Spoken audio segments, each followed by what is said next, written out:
उससे पहले वध कर दो मेरा। कर्ण को मरता देख उसके पत्नी ने क्या किया और कर्ण की मृत्यु के बाद उसके परिवार का क्या हुआ। आपका स्वागत है देवराज मिस्ट्री में। तो चलिए करते हैं शुरुआत। महाभारत की कथा कई ऐसी रोचक कहानियों से भरी पड़ी है जिन्हें सुनने के बाद दिल दहल उठता है। अंगराज कर्ण यानी कि सूर्य पुत्र कर्ण की मृत्यु की कहानी भी उन्हीं कहानियों में से एक है। ये तो आप सभी जानते हो कि सूर्य पुत्र कर्ण की मृत्यु के बाद दुर्योधन की शक्ति बिल्कुल खत्म ही हो गई थी, लेकिन शायद ये कोई जानता हो कि अंगराज कर्ण की मृत्यु के बाद उसके परिवार का क्या हुआ। आखिर क्या हुआ उसकी पत्नी का जब उसे अंगराज कर्ण की मृत्यु की सूचना मिली। सूर्यपुत्र कर्ण की पत्नी का नाम रुसाली था, जिसका महाभारत में वर्णन एक चरित्रवान, बुद्धिमान और रूपवान स्त्री के रूप में मिलता है। अंगराज कर्ण की तरह ही रुसाली भी सूर्यपुत्र की ही कन्या थी। कर्ण ने अपने पिता आदिरथ के कहने पर रुसाली से विवाह किया था। रुसाली का भाई सत्यसेन दुर्योधन का बड़ा ही विश्वास पात्र सारथी था। महाभारत में रुसाली का बड़ा ही कम वर्णन मिलता है, लेकिन रुसाली की तपस्या और उसका प्रेम अन्य स्त्रियों के ही बराबर था। महाभारत में उसे एक सत्यवान, बुद्धिमान और धर्मवान स्त्री के रूप में दिखाया गया है। कहते हैं कि रुसाली को द्रौपदी के चीरहरण की खबर पहले ही लग गई थी। वह शकुनी और दुर्योधन की नियत को पहले ही भांप चुकी थी और उसने साथ ही साथ इसे रोकने का भी प्रयास किया, लेकिन होनी को कौन टाल सकता है। कहते हैं कि कर्ण की मृत्यु के बाद रुसाली के जीने की इच्छा लगभग समाप्त हो चुकी थी और इसीलिए रुसाली कर्ण की चिता के साथ ही सती हो गई। महाभारत के इस भयंकर युद्ध में कर्ण के साथ साथ उसके सभी पुत्र भी मारे जा चुके थे, लेकिन कर्ण और रुसाली का एक पुत्र अंत तक जीवित बचा था। युद्ध समाप्त होने के बाद जब रुसाली को एक खबर मिली कि कर्ण का देह संस्कार होने वाला है,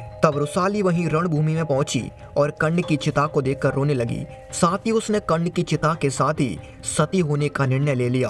कहते हैं कि कर्ण और रुसाली का एक पुत्र था जो महाभारत के अंत तक जीवित बचा था। वैसे तो कर्ण के 9 पुत्र थे, बृहस्केतु, बृहसेन और सुसेन कर्ण और रुसाली के पुत्र थे। वहीं चित्रसेन, सत्यसेन, शत्रुंजय, द्विपाद, प्रसेन और बुसेन और बनसेन ये कर्ण की दूसरी रानी सुप्रिया के पुत्र थे। कहते हैं कि रुसाली तो कर्ण के साथ ही सती हो गई थी, लेकिन सुप्रिया रानी कुंती, गांधारी और धृतराष्ट्र के साथ वन में तपस्या करने को चली गई थी। वहीं कहते हैं कि कर्ण के ये 9 के 9 पुत्र बड़े ही तेजस्वी और पराक्रमी योद्धा थे, बिल्कुल कर्ण की तरह। कर्ण के सारे पुत्र बिल्कुल कर्ण की तरह ही युद्ध कला में निपुण थे। महाभारत में कर्ण और उसके पुत्रों ने साथ मिलकर युद्ध भूमि में ऐसी खलबली मचा दी थी कि ये सभी पांडवों के जीत के सबसे बड़ी बाधा बन गए थे। कर्ण के 9 पुत्रों ने महाभारत में पांडवों की सेना को कई सारी क्षति पहुंचाई और इन्होंने कई सारे योद्धाओं को मौत की नींद सुला दी। धीरे धीरे पांडव भी ये समझने लगे थे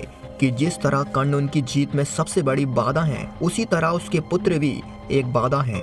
इसीलिए जब तक कर्ण और उसके पुत्रों का दमन नहीं होगा, तब तक उनका इस युद्ध को जीतना लगभग असंभव है। इसीलिए महाभारत के 17वें दिन अर्जुन और कर्ण के बीच एक घनघोर युद्ध हुआ, जिसमें भगवान कृष्ण की चतुराई और छल से कर्ण को मृत्यु प्राप्त हुई। साथ ही साथ उसी दिन कर्ण के 8 पुत्र भी मृत्यु को प्राप्त हो चुके थे। कर्ण के पुत्र प्रासेन की मृत्यु का कारण साकेती बने। वहीं शत्रुंजय, बृहसेन और द्विपाद की मृत्यु अर्जुन के हाथों से हुई और भीम ने बनसेन को मारा। और उसी दिन चित्रसेन, सत्यसेन और सुसेन की मृत्यु स्वयं नकुल ने की थी। इस तरह महाभारत के युद्ध में कर्ण के 8 पुत्र मारे गए। कर्ण के 9 पुत्रों में से केवल बृहस्केतु था जो कर्ण और रुसाली का एक लौता पुत्र जीवित बचा था। महाभारत के इस युद्ध में बृहस्केतु के पिता और उसकी माता और उसका पूरा परिवार समाप्त हो चुका था। इसीलिए इस युद्ध में बृहस्केतु अकेला बचा था, वह अकेला पड़ गया था। लेकिन इसके बाद भी बृहस्केतु ने अपने मन में कभी भी बदले की भावना को जन्म नहीं देने दिया। उसने कभी भी अर्जुन को अपना दुश्मन नहीं माना। बृहस्केतु का बचपन अपनी माता रुसाली के आचरण में बीता,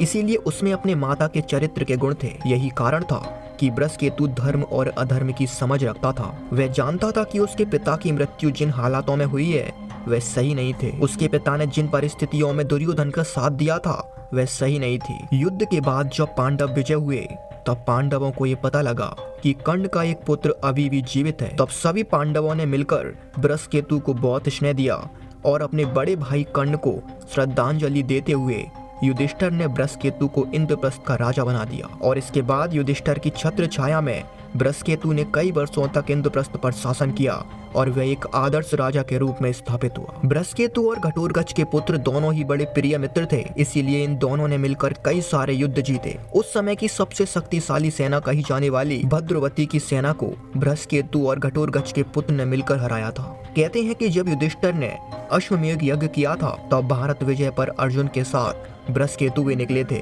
जहां दोनों ने मिलकर कई सारे राजाओं से युद्ध किया और उन्हें युद्ध में हराकर भारत को विजय किया। कर्ण का ये पुत्र बृहस्पति बिल्कुल कर्ण के ही तरह तेजस्वी प्रकाशवान था, जिसमें बिल्कुल कर्ण की छवि दिखाई देती थी, फिर चाहे वह युद्ध कला हो या फिर सुंदरता। बृहस्पति के गुरु कोई और नहीं स्वयं अर्जुन बने, जिन्होंने बृहस्पति को एक महान योद्धा के रूप में तैयार किया, क्योंकि कहीं ना कहीं अर्जुन बृहस्पति में अपने बड़े भाई का प्रतिबिंब खोजते थे। साथ ही बृहस्पति एकमात्र ऐसे योद्धा बचे थे जिन्हें ब्रह्मास्त्र, अग्नियास्त्र और कई सारी शक्तिशाली अस्त्रों का ज्ञान था, क्योंकि महाभारत के बाद कोई भी ऐसा योद्धा नहीं बचा था जिन्हें अस्त्र शस्त्रों का ज्ञान हो। इसीलिए ये एक ऐसे योद्धा बने जो अकेले इन सारे अस्त्रों का ज्ञान अपने अंदर धारण करे हुए थे, क्योंकि महाभारत के इस युद्ध के बाद कोई भी योद्धा की ऐसी पीढ़ी नहीं पनपी जिसमें ऐसे अस्त्रों का ज्ञान बच पाया हो। तो इसी के साथ दोस्तों बताइए, क्या आप पहले कर्ण के पूरे परिवार के बारे में जानते थे, और अब जानकर आप कर्ण के परिवार के बारे में क्या कहेंगे? तो फिर अगर ये वीडियो आपको अच्छी लगी है तो लाइक कीजिए, हमारे चैनल को सब्सक्राइब कीजिए। तो फिर मिलते हैं किसी नेक्स्ट वीडियो में, तब तक के लिए जय श्री कृष्ण।